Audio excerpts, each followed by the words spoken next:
सो हम लोग इसको देख रहे थे कि इसमें क्या क्या चीजें जो है वो होंगी।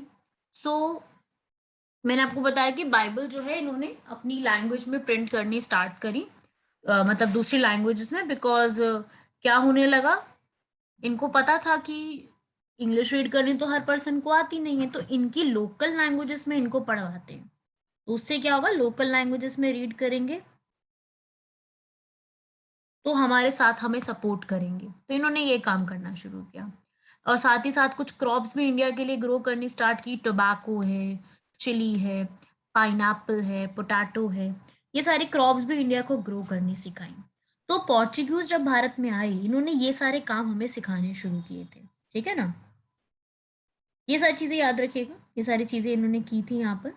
एंड ऑल्सो इन्होंने यहाँ पर और भी काम किए, जैसे एक तो पर्सन फर्स्ट थे फ्रांसिस्को डा अल्मेडा, ये फर्स्ट पर्सन आए थे। फिर उसके बाद अल्फोंसो डी एल्बर्क्यू, ये बहुत ही ज्यादा काम करने वाले पर्सन है, मतलब एक्चुअली जो काम करवाया इन्होंने ही करवाया था। जो हम कहते हैं कि ज्यादा काम करवाना, वो इन्होंने ही करवाया था इंडिया के अंदर। एंड देन आफ्टर इन्होंने गोवा को कैप्चर किया बीजापुर से। ठीक है, जो गोवा का एरिया है वो इन्होंने अपने पास लिया और गोवा जाके अपना डेरा बसा लिया और गोवा को ही अपनी कैपिटल बना लिया। तभी लास्ट में जब पूरा इंडिया हमें जोड़ना था, तब गोवा हमने पोर्चुगीज से कैप्चर किया था। इनके पास में दमन, दीव, दादर नागर हवेली और गोवा, ये सब इनके कब्जे में था, जो हमने इनसे कैप्चर किया। ये क्वेश्चन कई बार पूछा जा चुका है, from which European power we have captured Daman and Diu. तो पोर्चुगीज से हमने इसको कैप्चर किया है। ठीक है भाई, तो पोर्चुगीज के बारे में याद रखिएगा। इस पे आते हैं क्वेश्चन, पोर्चुगीज ने भारत में क्या किया था।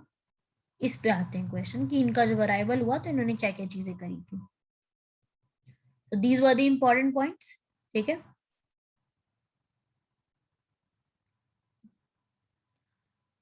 फिर इसके बाद और भी पर्सन आते हैं, नूनो दा कुन्हा आता है, वो सब चीजें आती हैं, लेकिन बात ये होती है कि इतना खास ये कर नहीं पाते, क्योंकि इनको ये था कि भाई पहली चीज तो ब्राजील डिस्कवर हो गया, तो इनका ध्यान ब्राजील की तरफ चला गया और इनका इंडिया की तरफ से ध्यान होना खत्म हो गया। फिर क्या हुआ, कुछ टाइम बाद ब्रिटिशर भी भारत आ गए। तो जब ब्रिटिशर आ गए थे, इनकी आपस में लड़ाई हो गई, दोनों की लड़ाई हो गई आपस में 1612 में। उस बैटल का नाम क्या है, battle of Swally Hole. Swally Hole Gujarat में सूरत के पास इनकी बैटल होती है, right, battle of Swally Hole. इस बैटल ऑफ स्वैली होल के अंदर ये हार जाते हैं और हारने के बाद इनका इंटरेस्ट बिल्कुल ही खत्म हो जाता है। ठीक है भाई, तो ये भी याद रखिएगा आपको, ये इंपॉर्टेंट है। और साथ ही साथ जो बॉम्बे था, बॉम्बे सबको पता ना, मुंबई आज के समय का बॉम्बे, इस बॉम्बे को दहेज में, ठीक है, जो है इंग्लैंड को दे दिया गया था। तो इंग्लैंड के पास बॉम्बे भी शिफ्ट हो गया। पोर्चुगीज के पास था बॉम्बे, लेकिन फिर इंग्लैंड को दे दिया गया था एज अ डाउरी, क्योंकि जो पोर्चुगल की प्रिंसेस थी कैथरीन, उसकी शादी इंग्लैंड के राजा से हुई थी। That's why as a dowry जो है वो गिफ्ट किया गया इंडिया का बॉम्बे, जबकि है वो इंडिया का। बट सी कि वो कैसे डाउरी में ऐसे कर रहे हैं, जबकि है वो पार्ट इंडिया का स्टिल। तो ये एक चीज हुई थी, तो बॉम्बे भी इन्होंने दे दिया। एंड ऑल्सो पोर्चुगीज जो है वो धीरे धीरे इंडिया से खत्म होते जा रहे थे, तो यहां से ये फाइनली इनको जाना ही पड़ गया था, तो ये लोग चले ही गए। राइट, तो ये चीज याद रखिएगा, ऐसा होने लगा था। ये था पोर्चुगीज का। साथ ही साथ हमने देखा कि पोर्चुगीज भारत में आए तो उन्होंने करा क्या क्या, ये आपने देखा। क्रिश्चियनिटी के मामले में इन्होंने किया, इन्होंने स्पाइसेस भी सारी चीजें करने शुरू करी। इन्होंने जापान के साथ रिलेशंस बढ़ाए, जापान के साथ अपने रिलेशंस बढ़ाने स्टार्ट किए। ठीक है, जिससे बाद में हमें जाके फायदा हुआ था। साथ ही साथ इन्होंने भारत में टोबैको को बहुत कॉमन कर दिया, तंबाकू जो होता है, टोबैको को बहुत कॉमन कर दिया था, कि सभी लोग उसको डेली लाइफ में यूज करना स्टार्ट करें। एंड साथ ही साथ इन्होंने इंडिया के अंदर जो हम वर्ड्स यूज करते हैं, बहुत ही कॉमन से वर्ड है अलमारी। हम लोग अलमारी बोलते हैं ना, अलमीरा, अलमारी। ये अलमारी वर्ड भी वहीं से लिया है, ये पोर्चुगीज वर्ड है। कमरा, ये वर्ड जो हम सुनते हैं कमरा, ये वर्ड भी हमें इन्होंने ही दिया है, जो हम बहुत कॉमनली यूज करते हैं। ठीक है, तो ये सारी चीजें इन्होंने यहाँ पर करनी स्टार्ट करी थी। ये काम थे पोर्चुगीज के। तो क्वेश्चन किस फॉर्म में आ सकता है पोर्चुगीज पूरे टॉपिक से? What can be the questions? सबसे पहला क्वेश्चन, पोर्चुगीज के फर्स्ट सेलर का नाम। दूसरा क्वेश्चन इसी के साथ स्टेटमेंट में भी आ सकता है, वन लाइनर भी आ सकता है, कहाँ पे गए थे वो पर्सन। वास्को डिगामा के ऊपर पूछेगा। कहाँ रीच किया था, ये पूछेगा। पहला पोर्चुगीज गवर्नर कौन था, और इस फ्रांसिस्को डा अल्मेडा ने कौन सी पॉलिसी लाई थी? Blue water policy. क्या मतलब होता है इसका? इसका मीनिंग होता है कि पूरे के पूरे एरिया में हमारा राज होगा, पूरे ब्लू वाटर में जो भी आसपास है वो हमारा राज होगा, सोल राज, मतलब ना सिंगल हैंडेडली हम लोग हैंडल करेंगे।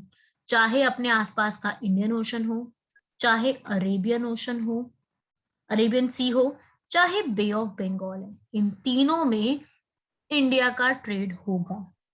वो एक सोल प्रॉपर्टीशिप वाली जो बात है वो इन्होंने करी थी, ब्लू वाटर पॉलिसी। देन इन्होंने कार्थरेज सिस्टम स्टार्ट किया था।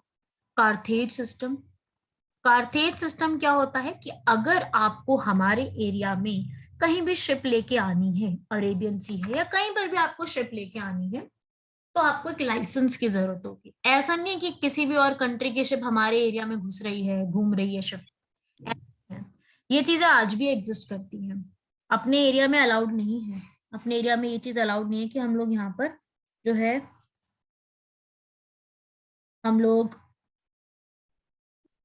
है एरिया के अंदर हमारा, मतलब बेसिकली इसके अंदर आज के समय में भी ये चीज एग्जिस्ट करती है कि अगर आपको कोई भी शिप लेके आनी है तो देयर मस्ट बी अ सम, एक वो होगा, मतलब एक तरीके से आपको परमिशन की रिक्वायरमेंट है, आपको परमिट चाहिए, लाइसेंस चाहिए। तो ऐसा नहीं कि कोई और शिप हमारे एरिया में आ सकती है। ठीक है ना, तो ये चीज यहाँ पर इन्होंने इंट्रोड्यूस कराई थी। ठीक है, बाकी सब इन्होंने स्टार्ट किया और धीरे धीरे जब ये हारते गए बैटल के अंदर, ये काम इन्होंने करना स्टार्ट किया। ठीक है भाई, यहाँ तक सब लोग बताएंगे? किसी को यहाँ तक कोई दिक्कत, कोई डाउट पूछो भाई यहाँ तक।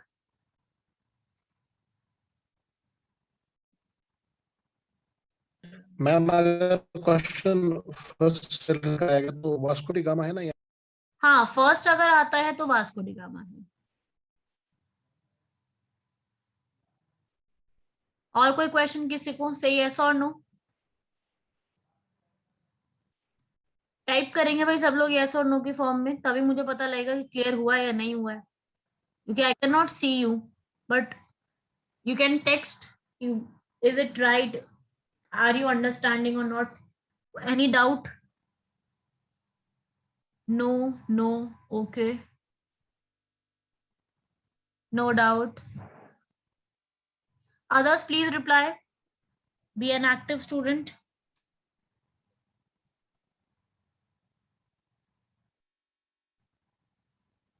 Okay, good.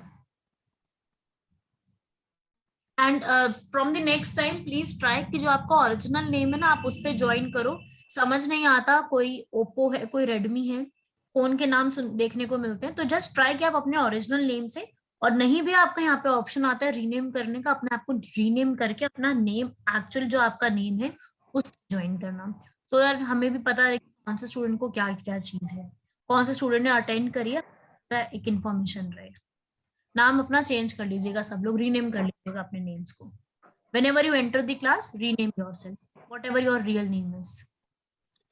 मैं ऐप पे मिलेगी।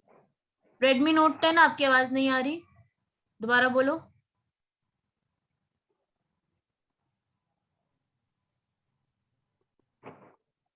मिली। आपकी वॉइस ब्रेक हो रही है, आप टेक्स्ट कर दीजिए, आपकी वॉइस ब्रेक हो रही है। ठीक। पूछ रहा है रिकॉर्डेड मिले। हाँ हाँ, रिकॉर्डेड लेक्चर मिलेगा, बिल्कुल आपको मिलेगा, इस चीज की टेंशन मत लीजिए, मैंने पूरा लेक्चर रिकॉर्ड किया है अभी। तो हाँ, ऐप पे ही मिलेगा सब कुछ, आपको ऐप पे रिकॉर्डेड मिल जाएगा। नोट्स आपको व्हाट्सएप पे, जैसे हम लोगों ने अभी आपसे वो शेयर किया है, लिंक शेयर किया है, ऐसे नोट्स भी मिल जाएंगे, और आपको नोट्स भी अपलोड भी होते हैं ऐप पे, सब कुछ मिलेगा आपको ऐप पे, रिकॉर्डिंग भी मिलेगी। In case you miss one day, नहीं ज्वाइन हो पाए, नेटवर्क इशू है, कुछ भी इशू हो सकता है, घर में इमरजेंसी है, तो आप यहाँ पर अपना रिकॉर्डेड लेक्चर सुन सकते हो प्रॉपर, वो भी आपको मिल जाएगा। क्या आप चिंता ना करें, सब यहाँ पर रिकॉर्ड कर रही हूँ मैं, I share the and share with sir. Yes, important MCQs भी मिलेंगे, और इम्पोर्टेंट एमसीक्यूज हम तब करेंगे व्हेन भी सा सिलेबस बढ़ेगा, क्योंकि सिलेबस जब तक नहीं होगा तो बाकियों अटेम्प्ट नहीं कर पाओगे ना एमसीक्यूज को। तो जैसे हल्का हल्का सिलेबस आगे बढ़ेगा, we will do questions also, I will send you some questions on the on your WhatsApp, सब लोग अटेम्प्ट कीजिएगा, then we will discuss in class also, यही स्ट्रैटेजी रखते हैं हम। ठीक है, तो हम क्लास में भी डिस्कस करेंगे। Weekly test, yes weekly test होगा, मैं ही मतलब जो भी हर रिस्पेक्टिव टीचर है वो आपका जो है वो एमसीक्यूज भी कराएंगे।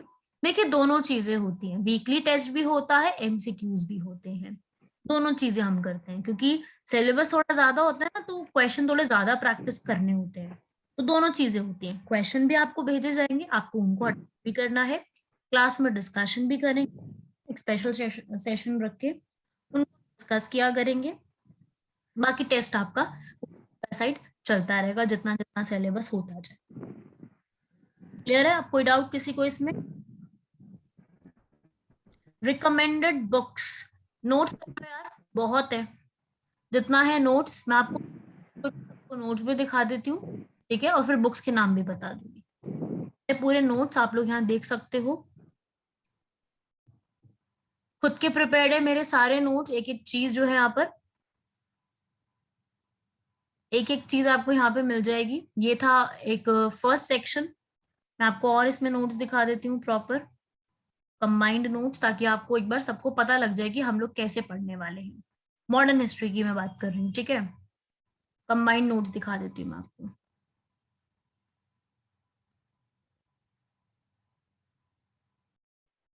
मैम कभी कभी एनसीईआरटी स्टार्ट करना पड़ता है, तो हमें एनसीईआरटी से जाना पड़ेगा या नहीं मैम?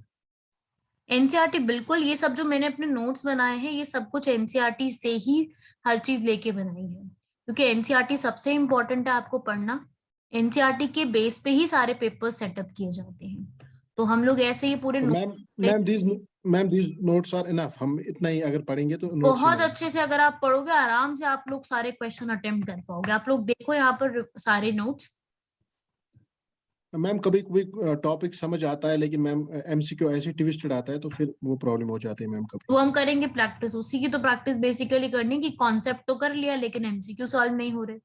देखते जाएंगे सब लोग नोट्स, प्रॉपर नोट्स है मेरे पास हर एक टॉपिक के, पूरे पूरे नोट्स है हर चीज के।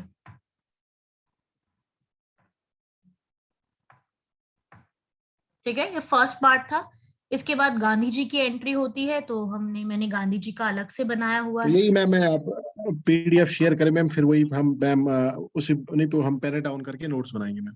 हाँ बिल्कुल बिल्कुल, ये मैं आपसे शेयर कर दूंगी, आप लोग इनका प्रिंट आउट निकालना है, खुद से पढ़ना है, वो आप लोग अपने हिसाब से देख लीजिएगा कैसे आपको करना है। ये पार्ट सेकंड के नोट्स हैं, जिसमें गांधी जी से हम स्टार्ट करेंगे, गांधी जी ने क्या क्या कब कब कैसे किया था, क्या क्या चीजें थी गांधी जी से रिलेटेड।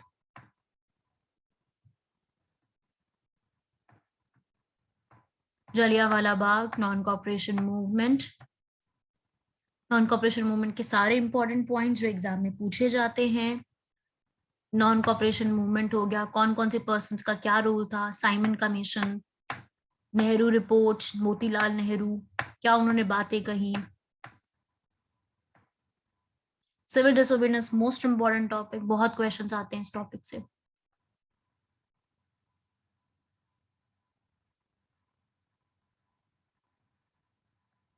बीच में और भी टॉपिक्स हैं, ये पूरा एक कंबाइंड है जो कि स्ट्रगल थी।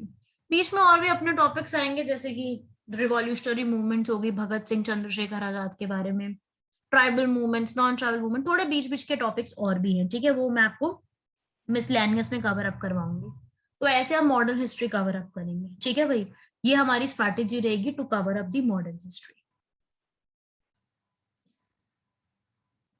कोई डाउट किसी को यहाँ तक कुछ पूछना है? No ma'am. ठीक है, तो ये हम लोग कवर अप करेंगे इस तरीके से, जो मैंने आपको अभी बताया यहाँ पर। यही स्ट्रैटेजी हमेशा रहती है और यही स्ट्रैटेजी बेस्ट है। आप इसी तरीके से अपना, आप लोग भी ऐसे ही पढ़ेंगे ना, आराम से सारी चीजें करके आओगे एग्जाम में जीएस की, ठीक है। एक बार पूरा कॉन्सेप्ट समझ लो, क्वेश्चंस हो जाएंगे आप लोगों से। एक बार कॉन्सेप्ट समझ के क्वेश्चन करने की कोशिश करना, आपसे सारे क्वेश्चन हो जाएंगे, ठीक है। तो हम लोगों ने ये कवर अप किया था, पोर्चुगीज का डिक्लाइन देखा था हमने, और क्यों यहाँ पर चले गए थे, क्योंकि अल्फोंसो डी एल्बरक्यू बहुत सही पर्सन थे, लेकिन इनके बाद जो लोग आते थे वो वीक पर्सन थे, वो यहाँ संभाल नहीं पाए, ठीक है। एंड आफ्टर दैट वो लोग करप्शन में इंडल्ज हो गए, ऑल माल प्रैक्टिसेस करने लग गए, तो धीरे धीरे उनका इंटरेस्ट यहाँ से खत्म होता गया, धीरे धीरे वो यहाँ से चले गए। एंड बाकी जो लोग हैं, बाकी यूरोपियन पावर्स यहाँ पे बढ़ने लग गई, ठीक है। ठीक है, ये था पोर्चुगीज का। आज की क्लास में हमने सिर्फ पोर्चुगीज देखा है, तो भी हम पोर्चुगीज ही कवर अप करेंगे, नेक्स्ट टॉपिक नहीं करेंगे, पोर्चुगीज तक देखेंगे। There are a question, ma'am how to remember this huge history with dates? Huge history, okay, ऐसा नहीं है, ह्यूज नहीं है, इट्स जस्ट दैट कि how willing you are to learn. If you are willing to learn and understand the concepts, आपको huge नहीं लगेगा, अभी आपको धीरे धीरे याद होता जाएगा। कुछ नहीं है ऐसा कि बहुत ज्यादा आपको लगे यार ये कब हुआ, डेट्स कौन सी है, कौन सी बैटल्स हुई, ऐसा नहीं लगेगा, सीरियसली बता रही हूँ, नहीं लगेगा ऐसा, क्योंकि इतना डिफिकल्ट नहीं है। If you study like this ना, कि यार करना ही करना है, पढ़ना ही है ना, और तो कोई ऑप्शन है ही नहीं अपने पास। If you want to secure that job, पढ़ के ही होगी, तो अपने आप सारी चीजें इजी लगने लगेंगी आपको। कोशिश करके देखिएगा, सारी चीजों का होगा, ठीक है, इतना डिफिकल्ट नहीं आएगा। मैम एंशंट हिस्ट्री कब स्टार्ट करेंगे? एंशंट हिस्ट्री नहीं करेंगे अभी, पहले हम मॉडर्न हिस्ट्री कंप्लीट करेंगे, क्योंकि एग्जाम का सिलेबस आएगा, हम फिर उस हिसाब से चलेंगे। लेकिन मॉडर्न हिस्ट्री तो पक्का आता ही आता है एग्जाम में, इसलिए हमने मॉडर्न हिस्ट्री स्टार्ट किया। अगर एग्जाम के सिलेबस में एंशंट हिस्ट्री लिखा होगा, then we will do ancient history. अगर नहीं लिखा होगा तो हमें करने की रिक्वायरमेंट नहीं है, ठीक है। तो अगर लिखा है तो we will do that, definitely हमें करना ही है तब तो। मॉडर्न हिस्ट्री तो हम करेंगे बिकॉज हर एग्जाम में आती है वो तो, ओके। और कोई डाउट किसी को तो पूछेंगे सब लोग, कोई भी डाउट है किसी को तो?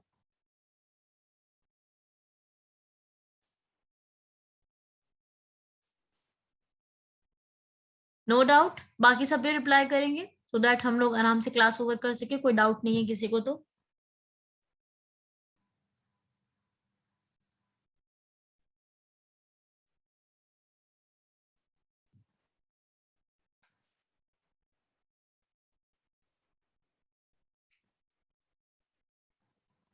एक दिन में एक बार होगी क्लास क्या? नहीं, जीएस की क्लास एक बार होगी, बाकी आपकी जो है इसके बाद एक और क्लास रहेगी, जैसे आपकी रीजनिंग की हो गई, या आपकी इकोनॉमिक्स की हो गई, या इस तरीके के जो है सब्जेक्ट, और आपके सब्जेक्ट जो है उनकी क्लासेस स्टार्ट हो जाएंगी।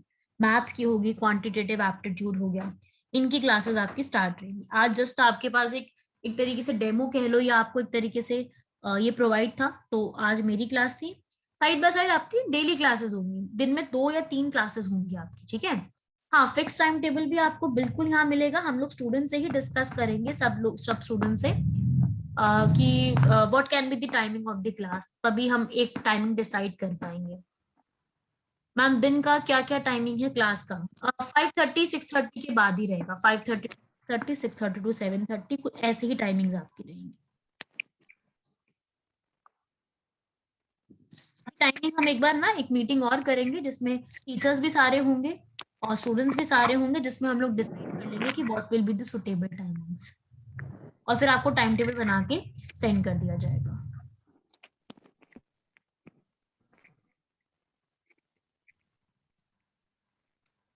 मैम दिन में क्लास नहीं रखना। हाँ हाँ, दिन में नहीं रखेंगे, some of you are working also, so ये हम नहीं रखेंगे। हाँ बिल्कुल, दिन में नहीं मैम रखेंगे हम 5 लोग, बजे के 6:30 बाद ही के बाद। रखना। हाँ जी हाँ जी, 5-5:30 के बाद ही रहेगी, because we also know you people go and do work also, job भी करते हैं कई स्टूडेंट्स, अपनी घर की रिस्पॉन्सिबिलिटीज है उनपे, so that's not an issue. Yes ma'am. ठीक है, हम इवनिंग में ही क्लास रखेंगे आपकी 6 और 6:30 के बाद ही।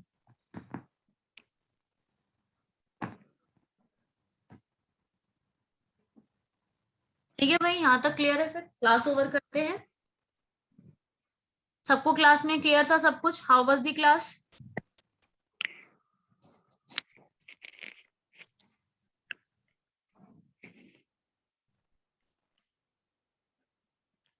All clear?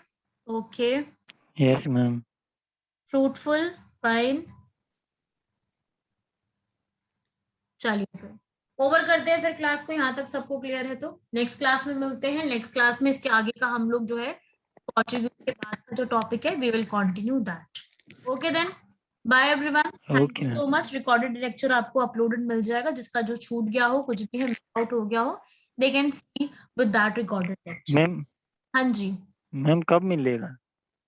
After 10 to 15 minutes, okay ma'am, thank you. Right? Okay, इसी ऐप ओके पे मिलेगा? आप, हाँ जी, जो ऐप है अकेडमी की ऐप है, उसी पे मिलेगा। जी जी ठीक। मैम आज कोई क्लास थोड़ी होगी और? अब नहीं है कोई क्लास, इसके बाद नहीं है। Okay. Thank you everyone, meet you in the next lecture.